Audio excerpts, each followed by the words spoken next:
Welcome to the Bachido Blogcast. Kyle Abbott. Believe it or not, I'm doing something that I never thought I would do. Roasting my own coffee beans. Now, I try to maintain my level of neuroticism, passion with the things I really love. And it seemed like roasting your own beans would be something like going to the extreme, I'm fine with the 3 pounds of Costco beans.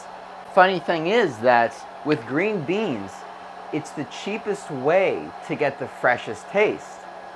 Doing $5 and $10 for a pound, and they keep for like 6 months to a year. And so each day you can just roast enough for a thing of coffee, and it only takes like 5 minutes. And yeah, so I can't believe I didn't do this earlier. It's one of the best decisions of my life since taking a bath while eating toast. So we're waiting for the first crack, which sounds like popcorn popping. There we go. I'll get to Shamisen content, I swear.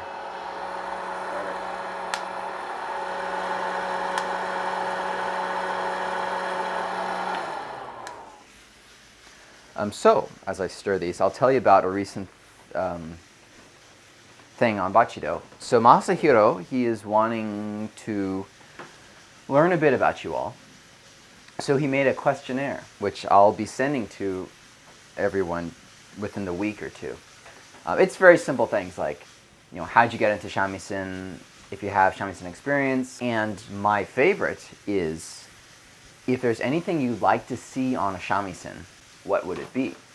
Whether it be another string or, in the shape of an axe or something, So I look forward to hearing your answers when I send it out. Let's take a look at that. These beans are from Brazil. Yeah. Okay. Oh. So we're putting them here. The cover on top, and we'll set it aside. Okay, done. So, next thing. Shamisen is nearing completion. Finished the uragawa, the bottom side. The top side will be much tighter. An interesting thing I learned is that the bottom side is looser, so it has more, it can vibrate more to push the sound out.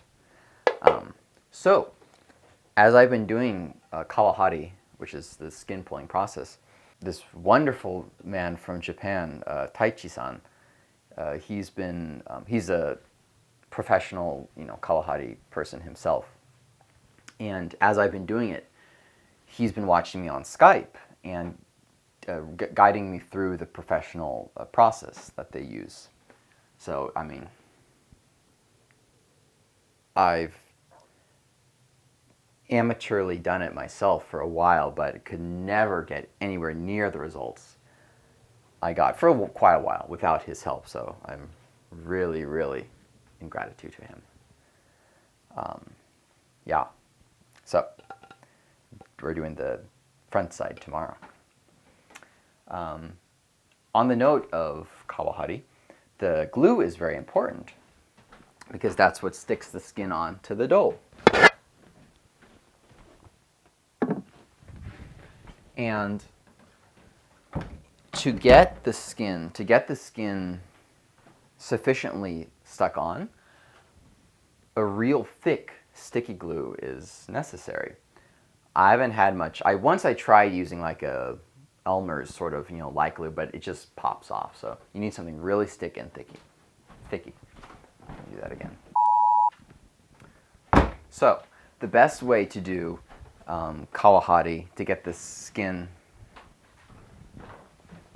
what I've been doing in the past is kind of more the traditional approach, using rice flour, which has gluten, mochiko,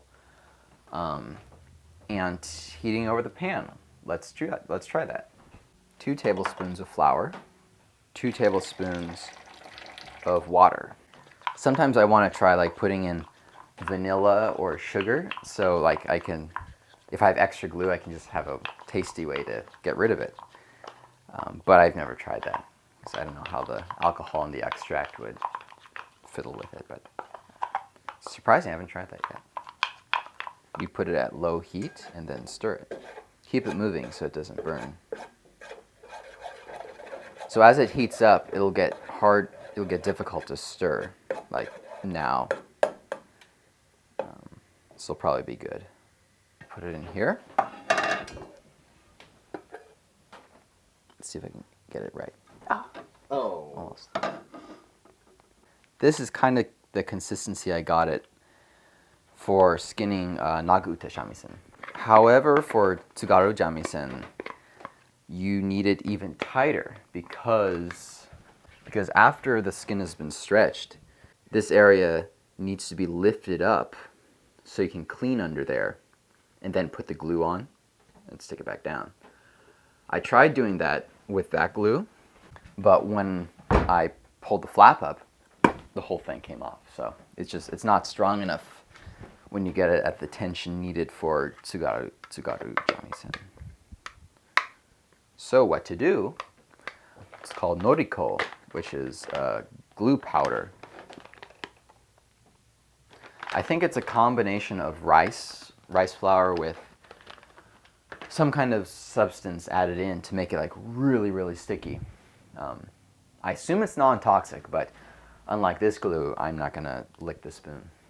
Because I'm not sure if it's toxic or not, I'm gonna use this cool sciencey thing. What's the professional name for this lick? Pyrex. Pyrex. Beaker? Pyrex beaker. Beaker. Just put about a tablespoon there. About 1 tablespoon of this. And then we mix it up. This really strengthens your wrist for bachi technique.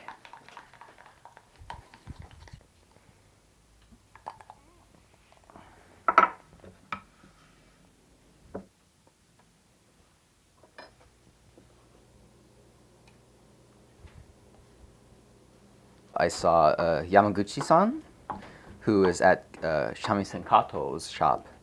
I saw him doing this process, for the first time. Just this board, mixing it on a board like this. And then I returned to the States and tried this again with the mochiko, the rice flour. And I was wondering, it's not getting this sticky at all. I thought maybe he was generating a lot of friction with this stick, because I kind of got similar results when heating over the fire, but turns out it's fancy schmancy chemicals and stuff. As you stir, it'll kind of soften up again, to which you put in more flour. I can't think of an actual ratio of how much water to how much flour, but you want to be able to take it like this, put it on the dough. You want to be able to push it along, like so. If it's too thick, then it just kind of, it's harder to push like that. Yep. And keep it on the tip so your hands don't get all sticky, because it really is hard stuff. That's all for the Bachido Blogcast. See you next week. Good save. I was going to catch that.